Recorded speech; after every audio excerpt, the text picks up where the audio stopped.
Veľmi dôležité je správne pevné uchytenie závitníka pre následnú činnosť. Nepostačuje mať závitník dobrej kvality, ale tiež kvalitný držiak pre perfektný výsledok práce. Dôležité je získať kvalitný a zosovaný závit. Firma Triumph ponúka dve veľkostné prevedenia držiakov. Teraz porovnáme prácu držiakom závitníkov Triumph a štandardným račňovým držiakom. Konkurenčný držiak má zabudovaný račňový mechanizmus, čo je nesporne jeho výhodou. Avšak je to potláčané nekvalitným prepracovaním a extrémne veľkými vôľami. Žiadny držiak nemôže mať vôle v uchyteniu, k držiaku Triumph račňu pripájame dodatočne, takže v základe aj proces otáčania je veľmi pevný.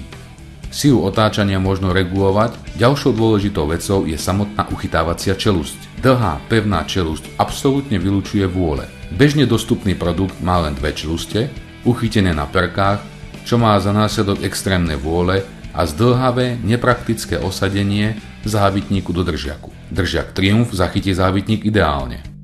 Dlhá pevná čelusť absolútne vylučuje vôle.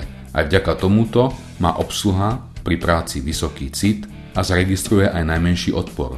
Rezanie za pomoci tohoto držiaku je pevné, presné a hlavne bezproblémové. Každé prevedenie obsluhuje niekoľko po sebe idúcich veľkostí. Prvé v rozsahu M2 až M5, druhé v rozsahu M6 až M12. Tieto prevedenia držiakov sa osvedčili mechanikom, zaoberajúcim sa opravami zalomených žhaviacich sviečok.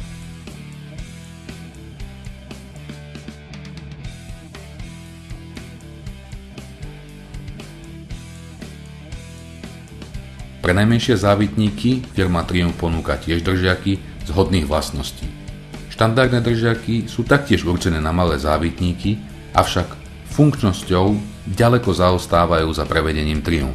Najväčším problémom sú veľké vôle, nepresnosti a potenciálne zlomenie závitníku. Firma Triumph nezabúda, že sú typy služieb a prác, kde je jednoducho aj na takéto náradie kladený vysoký dôraz a preto sa zaoberá distribúciou zriedkavo vyskytujúceho sa